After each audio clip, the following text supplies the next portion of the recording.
Well, good morning, folks. It's Friday. We're waiting on parts. My parts supplier, Mad Samples, should be here sometime today or tomorrow with the last piece I need to get this truck finished up. So in the meantime, we're going to be getting rid of some of these leaves. As you know, we live in the forest, and there are a lot of trees out here that have leaves on them, and they just throw them on the ground. So we're going to have to take care of that. I've got 10 acres, and it looks like all of the forest is in this 10 acres. So we're going to blow some stuff up into piles and burn them off. Hopefully we can get that done and not set the forest on fire before the parts get here.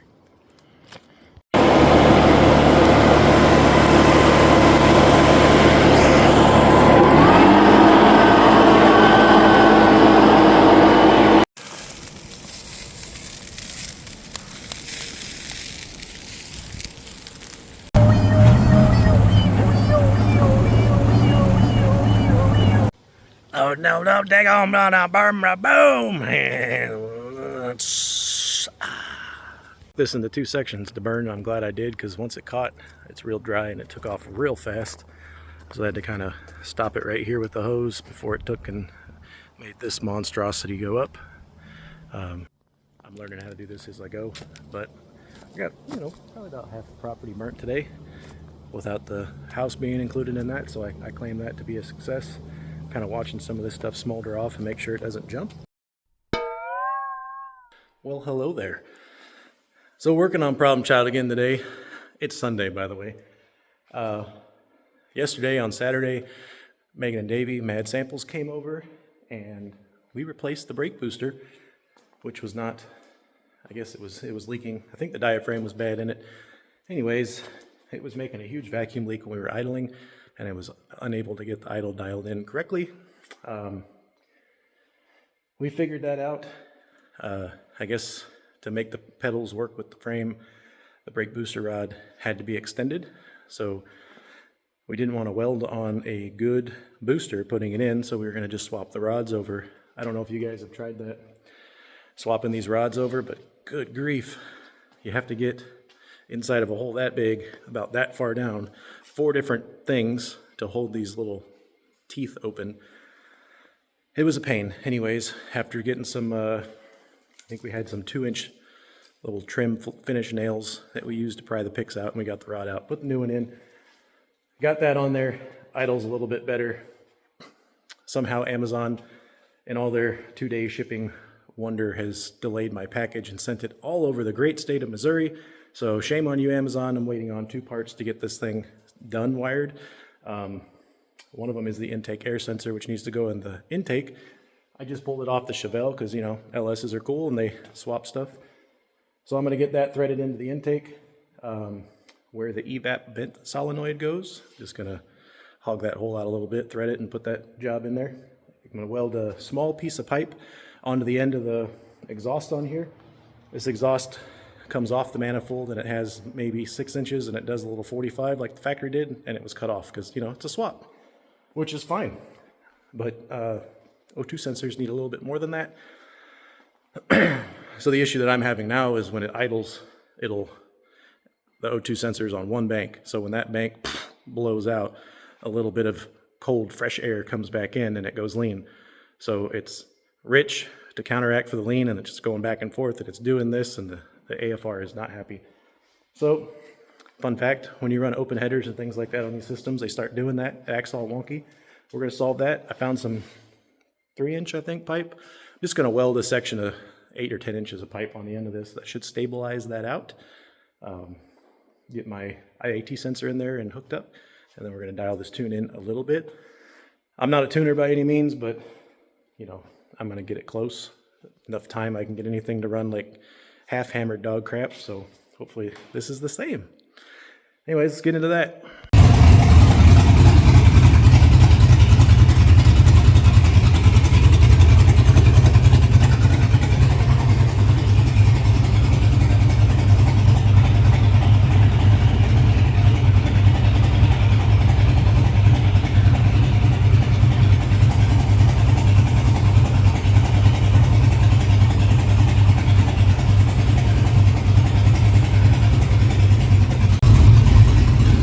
This is what we're looking for, between 2 and 10 on the IAC position when it hits 180. We just got to let it do its thing and stabilize out. Staying pretty close. I may need to open that just a little bit.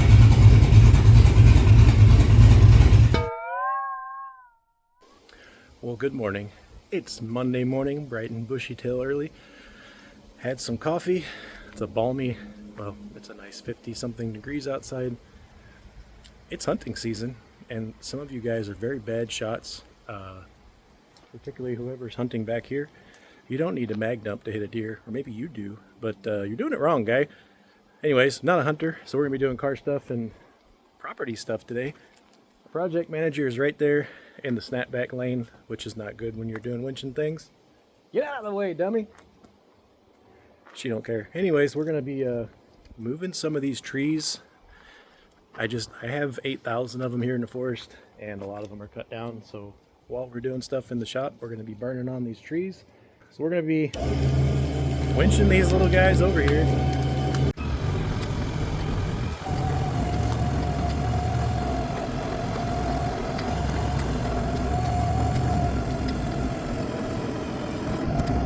Well, now we got that cooking.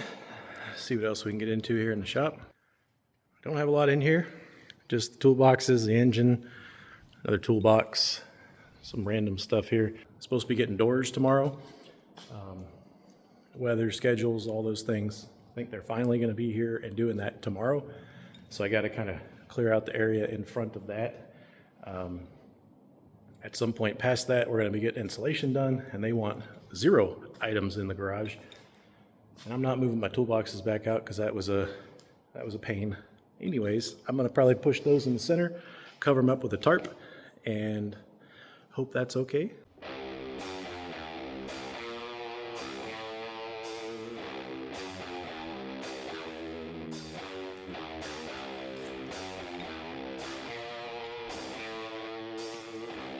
So I've been trying to get this 65 C10 tuned in.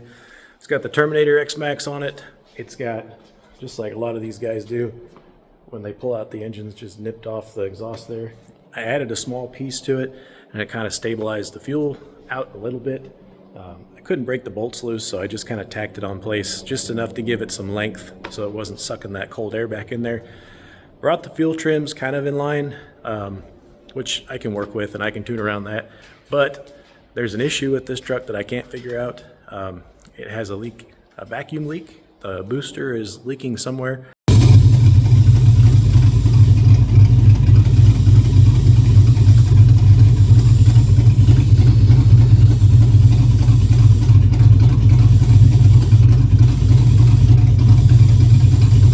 Mad Samples came over, I think it was yesterday, and we replaced that. Swapped the brake booster rod out, which was fun. And we got that in there, but it's not as bad, but it's still leaking somewhere. I don't know where it's leaking. So they have an appointment to get exhaust done on this, which is going to help me tune it a lot. They're going to get that fixed and bring it back, and we can get this thing lined up and hopefully see it on the road. And wouldn't you know it, we're going to move more trees.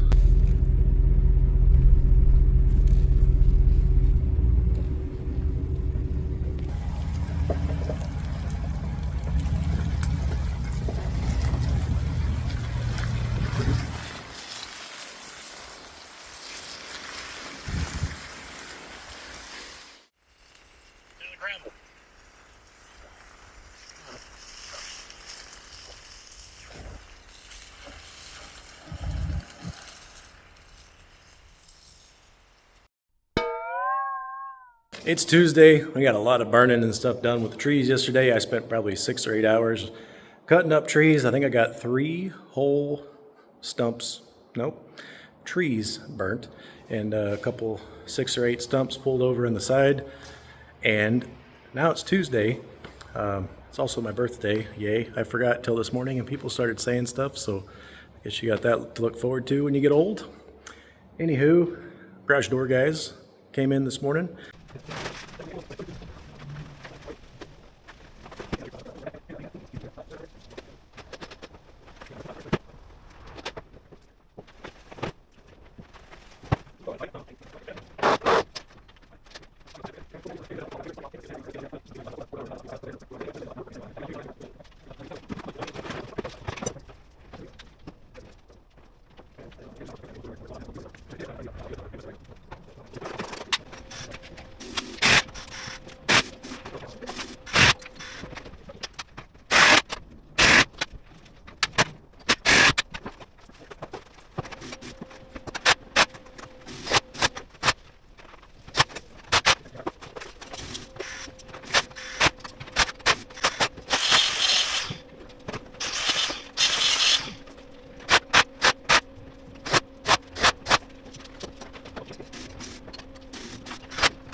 and we've got a door, you know, right there. We got the tracks up, well, the door installed and the tracks going kind of up. I guess whatever was in the box was not the right thing, so they're going to dig through wherever they dig through to get garage door things to get the right one, and they'll be in tomorrow to finish that up. This door here is special because there's going to be a lift right where I'm standing, so when I get a vehicle on a lift one day, the door needs to be, you know, not 10 feet tall here. I've tried to get another 2 feet of lift out of it, so they got a high lift track, or so anyways, it makes the door go higher. So I guess that's what this angle is. If I get you to it, that's what that is. The door is just gonna come in from the wall, go up a little bit, and then go back and follow the roof line. So I should have that much height. When I get a truck on a lift, I can work around it. That's what I'm trying to get at. The other door should be simpler. It's, you know, just a regular door.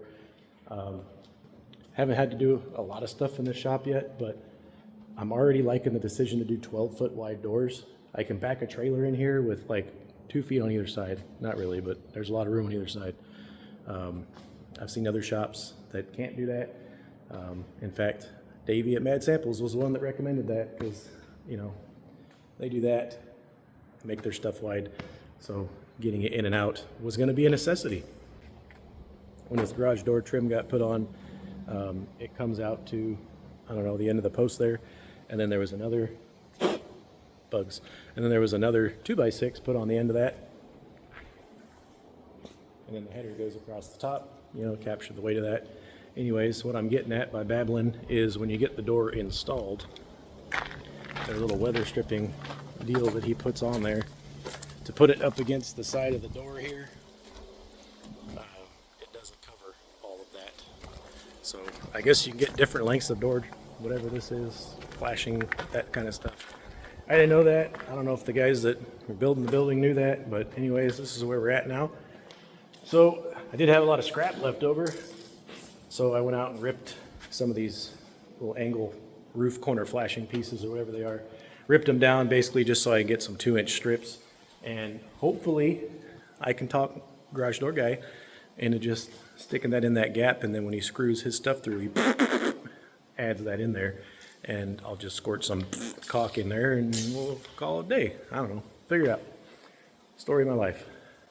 So yeah, didn't really get much accomplished today.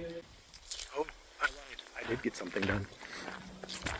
I kept looking at Bluetooth because, you know, I got her booked in a car show coming up here in the Bluff next weekend, Toys for Tots. We'll be at the American Legion, and we're going to be bringing Bluetooth. They said rain or shine, so I got to bring my rain-proof vehicle here. But on this high-quality rig, there's just an issue with the clutch pedal. It's either on or off. There is no in-between. So I tried to figure out a way that I could make that so it would not be on or off and would have a little bit of adjustment. What we had was it had come from here and went to this hole in the clutch pedal, which is not where it's supposed to go. It's supposed to operate off of this little lever, and I think this whole assembly should be like up here. But I made it work with what I got. I welded in a little chunk in there. I think that's a 1/2-inch socket and, I don't know, a piece of pipe or something. When you're doing this, you got to make sure you use good quality parts. It's a Craftsman socket, so you know that metal's going to be great. I'm sure it's probably still from the same plant in China, but anyways, it's quality because it says Craftsman. So now I got a Craftsman clutch linkage rod. Seems to be much nicer on the so that's positive. Got that on the checked off on the list, and I think that's all we're going to be doing for today. I'm going to go be lazy and watch TV or whatever kids do nowadays when they're not doing car stuff, because, you know, it's my birthday. And tomorrow morning you get to see Mad Samples again. They're going to come take Problem Child, and they have an exhaust appointment, and then I can drive this and dial this tune in so I can give it back to them. I feel really bad that it's been here for so long for basics of things, you know, parts ordered and all that kind of stuff hasn't really been working. I had one package from Amazon. It was supposed to be 2-day shipping, which is why I love Amazon. And I don't know, it went to the town where I'm at, Elsinore, and then it went like a boomerang, went right up to Cuba, and I don't know where it went. I lost interest and got mad after that point. anyways, a week later, it's finally here. So parts can be a pain sometimes, but that's all for today. We'll see you guys tomorrow. It is Wednesday. Mad Samples came and got Problem Child and took that back home.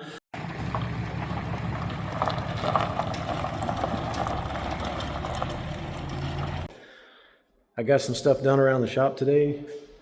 Got an outside light installed and some other things around the property. And the garage door guys are back today and they are installing the doors. So we got most of the door done. Both doors are in place. Tomorrow they're going to come and do the opener portions of it. And hopefully by the end of tomorrow we'll have working doors with a button. Well, it's Thursday morning. It's raining outside, which I've been waiting for because I wanted to test and see if I'm waterproof before I do spray foam. And I will say that I'm, yet again, not waterproof in this building. I've been fighting water coming in here for a while, up and down the roof. Almost killed myself 2 or 3 times sliding off the roof. I found most of the screws that were either not installed or not tightened down. I think I've got most of them done. I did the back half of the roof, and I only did the back half because I had the tree over here that I had a rope tied onto and a climbing rig, and you know, I was going to see if what I was doing was even going to work, proof of concept, and then we didn't get rain for 2 weeks. Now that it's raining, I can see what exactly is happening. I've got probably 3 different screws that are leaking, and then all of the window flashing is just not deflecting water. I could take all the metal back off, get new flashing, reflash it by, you know, YouTube videos and things of how to properly flash these things, but I'm not tearing this whole building back apart. So I've squirted some Vicom 116, some good polyurethane sealant in there. We use that stuff in the Navy and it sealed, you know, top side of ocean going vessels and held for years and you can never get it off. So I've used some of that on a lot of different stuff. I've got 90% of my leaks contained, but again, I just kind of pretend like I know what I'm doing on cars. I'm not a building person. So what I've got is around the window flashing, the windows screwed into the framing here, and then there's a waterproof membrane over that, and from around that it's leaking water. You know, on the electrical, but that's fine, it's sealed. Leaking water between the sheet metal and this. So that means on the outside, water's getting, as it flows down the building, around the sheet metal. Now I'm sure there's a number of ways to address this, one of which would be to get gutters. Put gutters on the side of the building. That gets the water from dripping down the sides and probably getting in those little nooks and crannies and things. I don't know buildings. I didn't specify that I was going to put gutters up, so all along these little cavities here, right in there is where my gutters would attach to, and without boards to screw them to, there's really not a way to hang the gutters. I've been trying to find a way, maybe I can make some brackets that kind of come off the roof metal and hang the brackets down, but again, I'm learning this as I go. So it's been a side project, but it's going to have to turn the wick up a little bit because I got to get insulation here so I can move in and start using this building. Insulation for me is the last step, but they need everything out of here for that. So I can't move anything in. I can't start using the building until we get this done. And this process has started since April. I'm ready to do things in here. So, garage door guys are going to be here in a little bit. Guy had an appointment this morning, and they're going to put the little whoop, whoop, whoop opener things on there. And I guess in the meantime, I'm going to be figuring out how to do these roof things.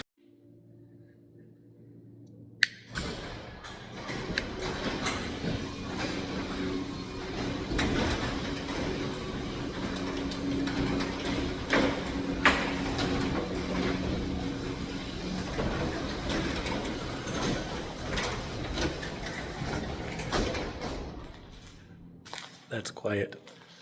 I believe we have belt-driven commercial deals. As you can see, that little guy has the high lift track, so it goes just a little bit higher above. Yeah, you see it. So that's going to help with lift. He got most of the stuff done today. The issue that we had with the trim on the side here, I think he's going to try to go find the larger width trim. I did cut some stuff that maybe we can stick in there, but I think he wants a larger trim piece to match better. So they're going to do that and be back and install that tomorrow, and we're going to be done with doors.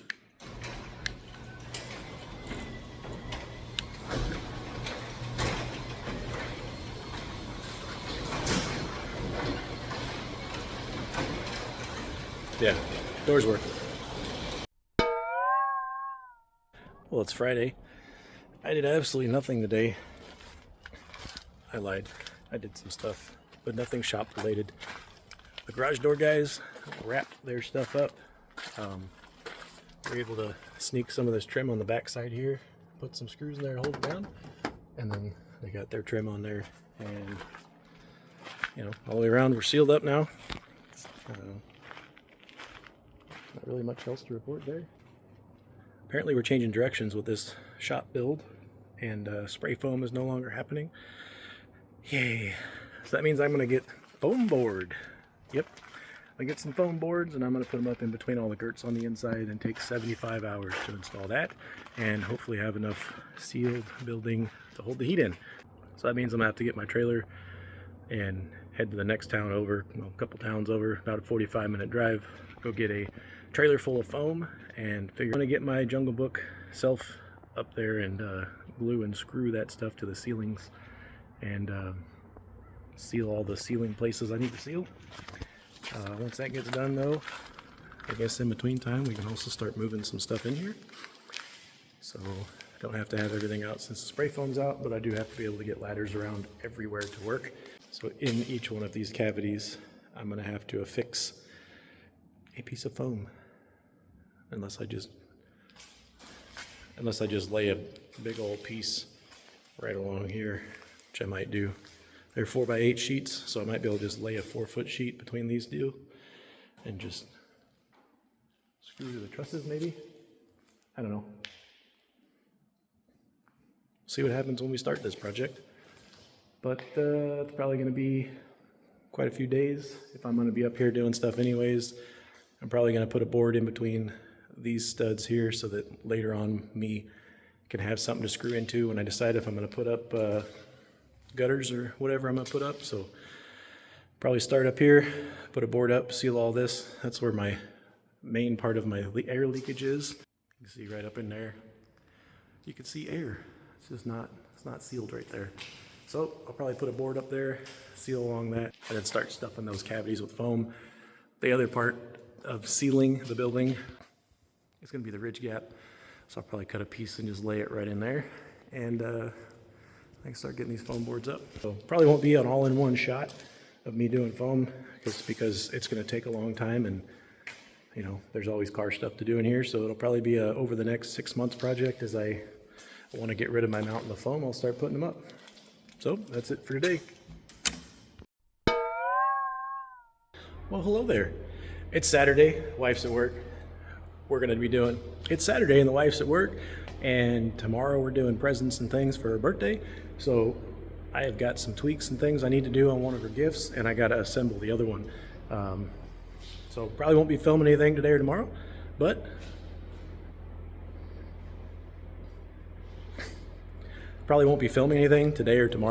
but I appreciate you guys watching. For the 6 guys that are keeping track of what's going on in the shop and how we're getting it going, thank you. And leave me a comment or something. Let me know what you want to see next. Anyways, we'll see you guys on the next one. Thanks for watching.